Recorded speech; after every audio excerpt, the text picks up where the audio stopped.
金曜の司会は南ボルトキ司会の佐伯健三です。今日のラインナップはゲームレビュー10 minutes per Paraview アニメリリース。まず最初はノーライフニュースからご覧ください。今日はどんなニュースがあるでしょうか。どうぞ。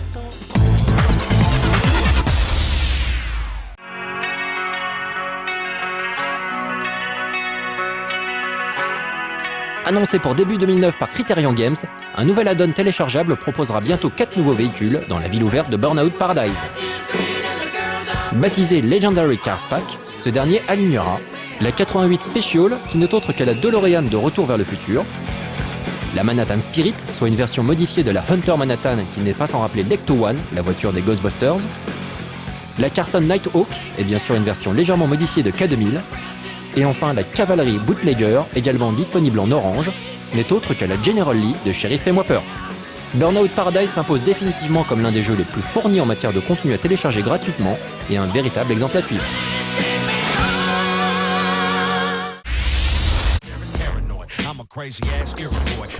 Dans un entretien donné il y a quelques jours au journal américain Great Falls Tribune, le patron du studio Neversoft, Joel Dewett, a expliqué que sa société ne s'occupera plus de la franchise Tony Hawk. Il s'agit d'une petite révolution pour cette série, aujourd'hui très connue, qui a été créée à la fin des années 90 par Neversoft, justement. Dans un premier temps, les jeux estampillés Tony Hawk ont connu un grand succès autant au niveau du public que des critiques. La prise en main à la fois simple et efficace avait notamment séduit les joueurs qui enchaînaient trick sur trick et attendaient chaque épisode avec impatience. Mais depuis quelques années, le succès de la série s'est un peu effiloché, avec des volets nettement moins appréciés ces derniers temps.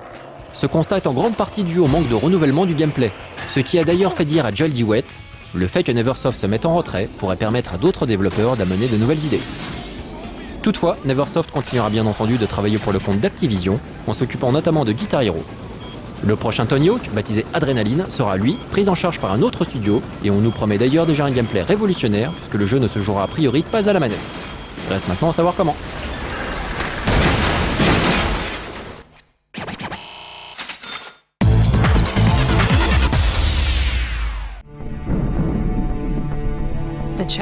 À l'origine des jeux de plateforme Sly Raccoon, Sucker Punch s'est lancé il y a maintenant quelques temps dans un projet bien plus sombre, Infamous. Exclusif à la PlayStation 3, le jeu propose d'incarner Cole, un homme comme tous les autres, tout du moins avant l'explosion ayant dévasté Empire City. Mise en quarantaine, la ville est prise d'assaut par des criminels qui terrorisent les quelques personnes ayant survécu au drame. Parmi ces miraculés se trouve justement Cole. Assez mystérieusement, ce dernier a développé des pouvoirs liés à l'électricité. Des pouvoirs qu'il va mettre au service des innocents, mais qui vont également lui servir pour se venger. Car Cole est suspecté d'être l'un de ceux ayant causé l'explosion, et il va donc tout faire pour retrouver les vrais coupables. Côté gameplay, Infamous est proche d'un Star Wars Force Unleashed et offre donc une bonne dose d'action. Il faudra en effet électrifier les dizaines d'ennemis se présentant devant vous, tout en veillant à recharger les batteries de temps en temps. Il suffira alors de se pointer devant une source électrique et de pomper toute l'énergie contenue par cette dernière. Autre petite particularité du jeu, la possibilité de prendre de la hauteur pour mieux éliminer les ennemis. On pourra en effet grimper sur de nombreux éléments de décor afin d'utiliser au mieux les pouvoirs de Cole. Si le jeu s'est déjà fait remarquer, notamment lors du dernier E-Cube, il n'est pas attendu pour tout de suite. On sait juste qu'il sortira en 2009.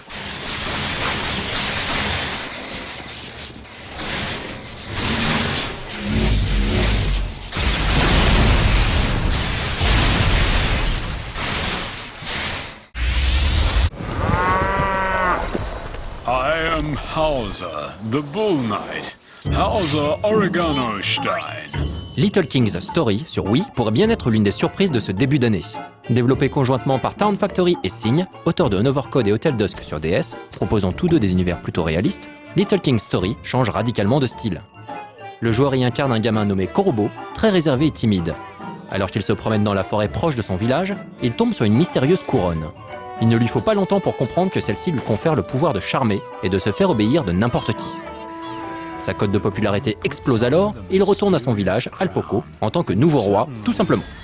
Le chevalier Hauser, accompagné de son fidèle destrier Pancho, qui n'est autre qu'une vache, intervient rapidement pour lui faire prendre conscience de ses nouvelles responsabilités. Il devra ainsi unifier les 7 royaumes et faire de son village un empire. Ce jeu, distribué par Rising Star et Atari en France, est développé par une vraie team de stars. Son producteur exécutif n'est autre que Wada Yasuhiro, créateur de la série Harvest Moon, qui initia ce projet sur Wii, longtemps connu sous le nom de code Project O. Il a imposé sur Little King Story le producteur du studio Marvelous, Kimura Yoshiro, qui a travaillé sur le RPG PS de Tulip, No More Heroes et le controversé Rule of Rose.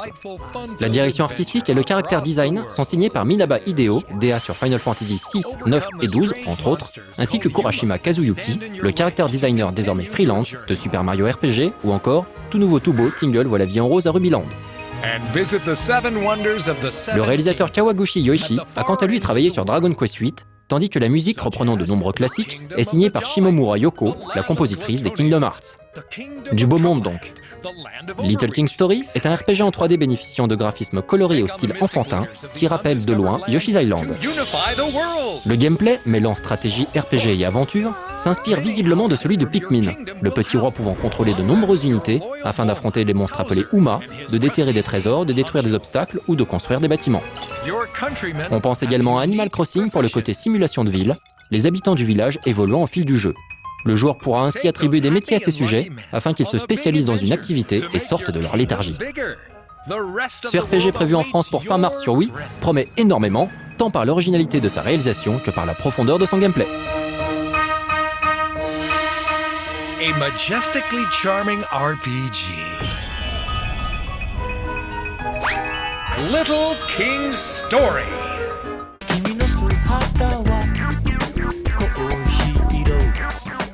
ビデオゲームといえばインベーダーI only do Invader in the past 28 years ago、好きなゲームの思い出はほとんどありません。テトリスもしてません。それではゲームレビューご覧ください。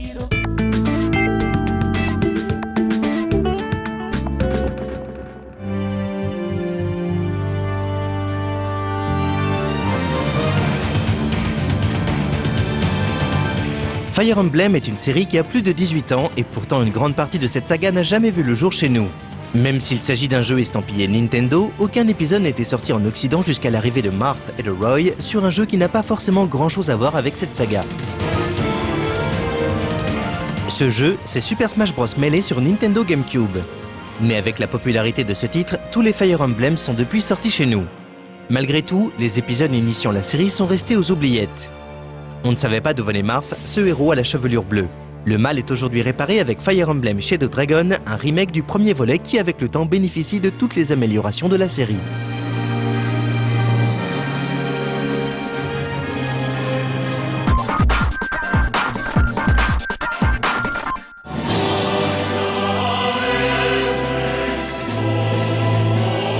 Plutôt que de parler de l'histoire du jeu, profitons de ce remake pour faire un point sur la série en elle-même.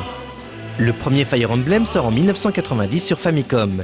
Il s'agit de Fire Emblem Hankoku Ryuto Hikari no Tsurugi qui met en scène Marth, un jeune prince chargé de sauver son royaume.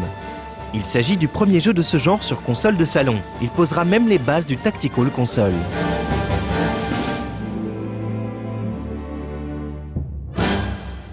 En 1992 sort Fire Emblem Gaiden, toujours sur Famicom. Le principe du jeu reste bien entendu le même, sauf qu'ici on a affaire à un système à deux persos principaux ayant chacun leur histoire et leur propre armée. Fire Emblem Moncho no Nazo sort en 1994 sur Super Famicom et est le premier épisode sur cette plateforme. Il s'agit d'un remake du premier Fire Emblem, ajoutant tout de même une seconde partie qui fera office de suite directe. Fire Emblem Seisen no Kaifu est une pierre angulaire dans l'univers de la série. Souvent considéré comme le meilleur, il apporte le système du triangle des armes. Le jeu se joue sur 2 générations et il est même possible d'avoir des descendants. Fire Emblem Thracia 776 sort en 1999. Il est considéré comme le plus dur et il voit arriver des nouveautés comme le combat de nuit où il faudra placer des torches pour mieux voir. Fire Emblem Fuin no Tsurugi sort en 2002 sur GBA et sera le dernier épisode à ne sortir qu'au Japon. Roy en est le héros et pour booster les ventes, Nintendo décide de le faire apparaître dans le très prometteur Super Smash Bros Melee où il ne passera pas inaperçu. C'est sans doute grâce à ce jeu que la série devint internationale. Fire Emblem Reka no Ken, sobrement intitulé Fire Emblem chez nous, se déroule 20 ans avant les événements du dernier jeu. On y incarne Lynn et on peut même voir Hollywood, le père de Roy. Fire Emblem The Sacred Stones sort également sur Game Boy Advance en 2004. C'est un peu le petit frère de Fire Emblem Gaiden. On y retrouve le système avec 2 routes et 2 classes possibles par promotion. Fire Emblem Path of Radiance sur Nintendo GameCube est le premier épisode en 3D. Fire Emblem Radiant Dawn, sorti en 2007 sur Wii, est la suite directe de Path of Radiance. Il était même rétro-compatible, la carte mémoire GameCube pouvant être reprise pour booster les statistiques de ses personnages. Nous allons maintenant nous intéresser au game system de Fire Emblem Shadow Dragon sur DS.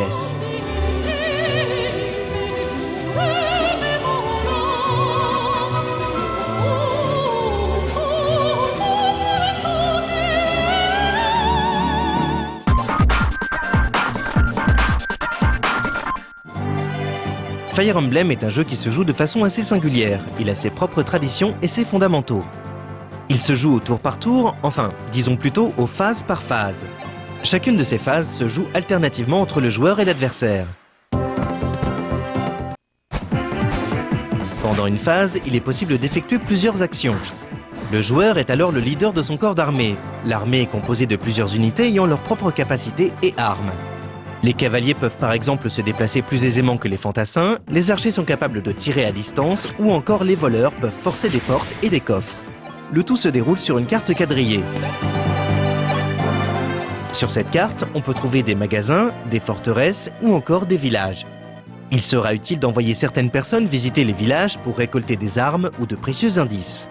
Il faut bien faire attention aux dialogues, car ceux-ci sont souvent la clé d'énigme ou permettent de recruter certains personnages si le bon guerrier se présente devant lui. On y trouve aussi des obstacles naturels comme les montagnes ou les rivières, empêchant certaines unités de passer. Bien entendu, le but est d'affronter l'armée adverse. Il faut donc aller à sa rencontre et attaquer ou contre-attaquer selon les situations. Dès qu'une unité se bat, elle gagne en expérience et devient par la même occasion plus forte. Mais tout cela s'avère plutôt classique pour ce genre de jeu. Fire Emblem, par souci de réalisme ou pour ajouter une difficulté supplémentaire, a un petit truc en plus. Lorsqu'une unité meurt, c'est pour de bon. Pas de vie supplémentaire, pas de résurrection, rien de tout ça. Et qu'on le veuille ou non, cela rajoute un stress immense au jeu, car on a tous des personnages préférés ou ayant des aptitudes particulières.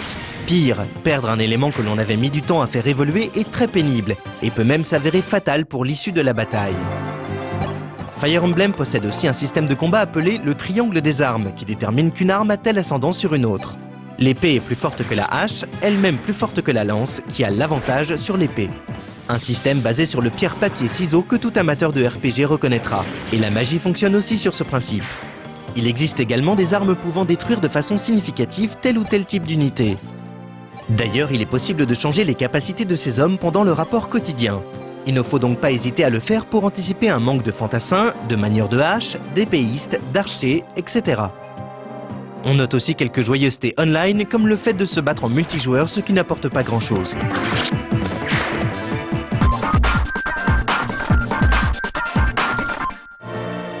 Retrouver un héros de la trempe de Marth fait toujours plaisir, d'autant plus qu'il est ici chez lui et non pas dans un jeu de baston aux multiples licences de rêve. On retrouve également les thèmes musicaux connus, comme le thème de Marth, qui sont dans Super Smash Bros Melee. Le scénario ne casse pas des briques, mais permet de connaître enfin l'histoire de Marth et de l'épée Falchion. En tout cas, s'il fallait commencer par un Fire Emblem, ça devrait être celui-là. C'est peut-être le premier de la série, mais il bénéficie de toutes les améliorations qu'a subi la licence depuis 18 ans. Le résultat est plus que convaincant. Les graphismes ne sont pas au top de ce que peut faire la DS, mais l'ambiance générale et le style graphique sont tellement singuliers qu'ils parviendront à séduire de nombreux joueurs. Fire Emblem Shadow Dragon permet non seulement d'appréhender les origines de la série, mais constitue aussi un excellent titre pour qui veut s'essayer à ce genre souvent catalogué d'élitiste. On peut lui reprocher sa ressemblance trop frappante avec un autre titre de Nintendo, Advance Wars. Cependant, pour qui n'aime pas l'armée et les blagues sur les colonels de brigade, l'onérisme de l'emblème de feu remplit son office.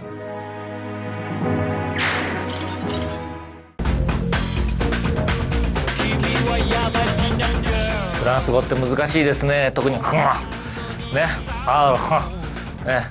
知っているフランス語の言葉、まあね、スワソンヌアニイロティックイロティックと言ってるとブーちゃんみたいですね。豚みたいでピグみたいでございます。では Do Minutes for Parado のコーナーです。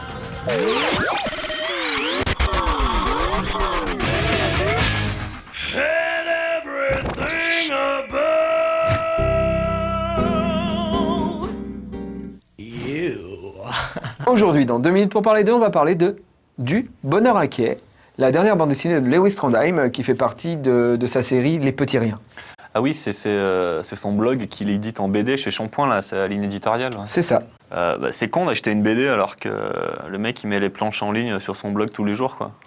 Oui, mais ça dépend des goûts. Moi, perso, j'aime la BD, j'aime l'objet. J'adore pouvoir contempler ma bibliothèque. Et puis, je préfère toucher, voir les pages plutôt que regarder un écran. Remarque, Trondheim il met en ligne, mais en même temps les pages elles s'effacent au bout de quelques jours, donc il n'y a pas d'archives. Ouais.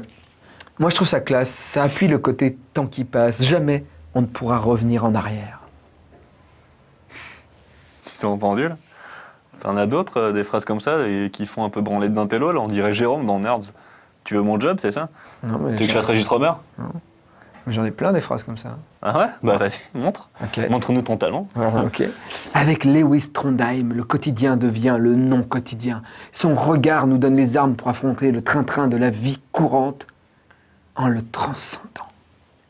Ah oui, effectivement, t'as l'air d'avoir des bonnes phrases qui te font passer pour un con. Oui, c'est vrai. Ouais. Non, mais c'est vrai. J'ai ri plusieurs fois en lisant cet album, vraiment. Et puis, on se retrouve dedans, on se laisse prendre par l'album. Et en même temps, on se reconnaît dans ces petits questionnements du quotidien. Et puis, dans le côté hypocondriaque aussi. Enfin, c'est peut-être que moi, mais moi, je m'y reconnais.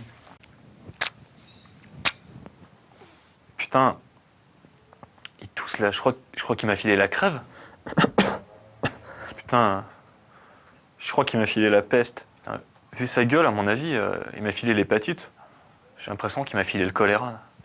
Il faut savoir que Trondheim est quand même un des auteurs de la BD Fleuve Donjon. Pardon. BD Fleuve. Ouais. BD Fleuve. Ouais. T'es vraiment journaliste maintenant. Oui, enfin, bref, Trondheim, c'est l'auteur de Lapino, c'est l'auteur de Donjon et c'est l'auteur des Petits Riens. Trondheim n'a pas à prouver qu'il a du talent, il en a, c'est sûr. Mais moi, ce que je préfère vraiment, parmi toutes ses œuvres, c'est vraiment Les Petits Riens. C'est le côté autobiographique, simple et en même temps génial. Mais David, tu me parles toujours d'une autre BD de lui, les Trois Sourires. Le Pays des Trois Sourires. Ok, ouais, c'est Ouais, c'est une des BD franco-belges dont je trouve que la fin est la mieux réussie. Enfin, j'adore la fin. Enfin, cette BD est vraiment excellente. Mais là, on parlait pas de ça parce que cette BD est un peu vieille. Je crois qu'elle était éditée à l'association. Là, on parle des Petits Riens et du Bonheur inquiet. Alors, c'est validé? Ah oui. Et ce n'est pas que la bande dessinée qui est validée. C'est Lewis Trondheim qui est validé, en Ah, général. le bonhomme dans son intégralité, lui et son œuvre. Lui et son œuvre. De Lewis ses Trondheim. cheveux dessous ses chaussures. Dessous ses chaussures, ses lunettes et son bec, tout est validé. D'accord. Tout est validé. Lewis Trondheim et son œuvre en intégralité. C'est validé.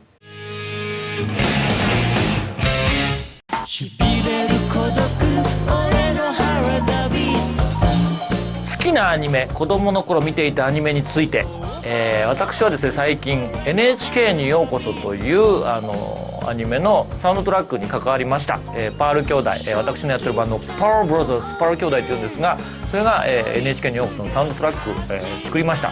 それで最近、フランスの本屋行きましたが平積みになってましたね、コミックスが、ですからぜひパール兄弟が作ったサウンドトラもこちらの皆さんに聞いていただきたいなと思っております。 NHK にようこそは最近の日本のですね、若者の風俗、オタクであるとかですね、新興宗教であるとかやばい話が詰まっております、素晴らしいアニメですので皆さんぜひ読んで、日本の若者のカルチャーについて知ってください。あと好きなのは藤子不二雄 You know ドラえもん、but my age is not ドラえもん before the ドラえもんだパーマン21エモン、それからお化けの九太郎、そういった時代ですが私はオールドマンなんですね、老人なんです。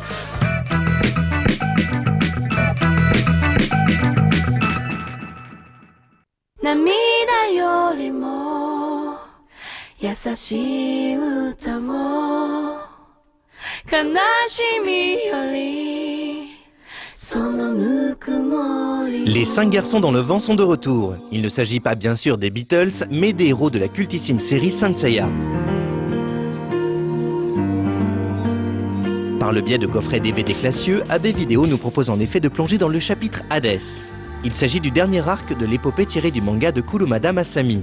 Réalisé en 2002, soit plus d'une décennie après la fin de la série télé, ces épisodes ont été longtemps attendus par les fans.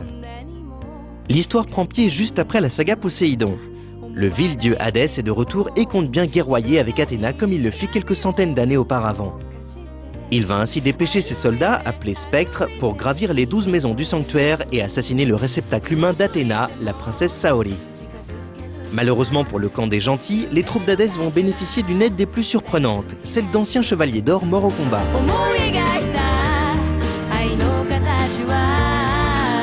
Techniquement, ces OAV sont assez inégaux. Des effets spéciaux chatoyants et des séquences en 3D plutôt réussies côtoient une animation souvent minimaliste et de gros problèmes de proportion sur certains plans. On est très loin de la qualité de certains longs métrages de Saint Seiya, voire même de certains très bons épisodes de la série télé. Combat à coups de super techniques mystiques, passage dramatique sur un temps d'amitié virile, les ingrédients propres à la série restent les mêmes. Ce charme vieillot fera, à n'en pas douter, le bonheur des nostalgiques. Pourtant, avec le recul et un regard plus adulte, certains aspects de Saint Seiya pourront faire tiquer la plupart des spectateurs. L'un des plus dérangeants réside sans nul doute dans le véritable culte que vouent Seiya et ses amis à leur déesse Athéna. Cette ferveur religieuse s'apparente tout de même à certains moments à un véritable fanatisme sectaire. Si en VO l'équipe de doubleurs est restée la même, ce n'est pas du tout le cas pour la version française. On pourra d'ailleurs saluer le soin apporté à celle-ci. Les nouveaux comédiens sont convaincants et le travail d'adaptation se veut très fidèle à la version japonaise. Les attaques des chevaliers ont ainsi été intégralement traduites et les protagonistes parlent un français châtié du plus bel effet. Doko, ne me juge pas. Je préfère encore te tuer pour que tu redeviennes celui que j'ai connu. Par les 100 dragons de Rosa. Mur de cristal. Inutile d'essayer de parer mon attaque. Même le mur de cristal est incapable de retenir la furie des crocs des 100 dragons. Comment? Watashi wa Sunion Misaki no Iwaro de iku tabi mo Athena ni inochi o sukuwareta. Kaitei shinden de mo sono oinaru cosmo ni shijou no ai o mita. アテナは私の心の中の悪をすべて洗い流してくださったのだ。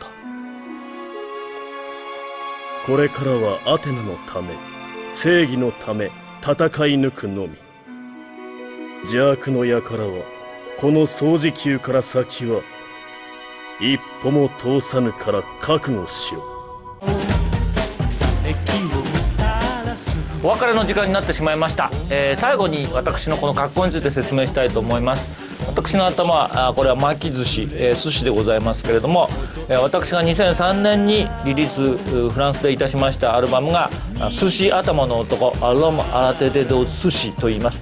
これは分かる方には分かると思いますけれども、セージ・ゲンスブルグのアルバムアロム・アラテデ・ド・キャビジーのパロディでございます。キャベツ頭の男に対抗して寿司頭の男ということで、レコード会社の FGL、ティエリ・ウルフがメールで一通お前のアルバムのタイトルが決まった、アロム・アラテデ・ド・寿司だということで、はいはいというね、すぐに言うことを聞いて寿司頭を作りました。最近は、巻き寿司ですけれども、その前は、エビの寿司、その前はマグロの寿司ということで、帽子3種類作っております。それから、今年私が中心になって「黒黒メイドインジャパン」というアルバムを作りました。僕のプロデュースで、僕は「ルンディ・オー・スレイユ」日の当たる月曜日という曲をカバーしまして、歌っております。 YouTube で、全部のクリップをアップしております。12曲中10曲のクリップを作りました。アレクサンドリー・アレクサンドラとか、黒黒のヒット曲たくさん入ってます。カム・ダビチュードも入っておりますし、絶賛発売中でございます。日仏同時発売でございますのでね、日本のジャケットの方はアニメの、ジャケットになっておりまして、非常にキャッチーになっております。フランスのはちょっと渋いジャケットになっておりますけどね、皆さんぜひ、買って聴いてみてください。というわけで、佐伯健三でした。フランスでも、たくさんライブやりたいと思ってますから、皆さんぜひ私健三佐伯にリクエストギブミーしてください。それではまたお会いしましょう。オーバー。